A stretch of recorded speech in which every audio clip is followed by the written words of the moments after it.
Безусловно, международное право является для нас руководством, и для нас не является предметом дискурса вопрос целостности Грузии.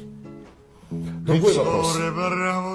Какими методами и как возможно решение абхазского вопроса? Вообще, если брать и исходить с точки зрения черкесского национального движения, я воспринимаю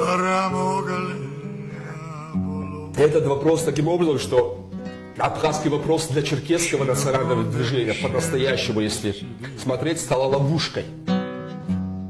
В свое время, когда вот этот процесс начинался в Абхазии, черкесская сторона во многом приняла сторону Абхазии в силу различных обстоятельств.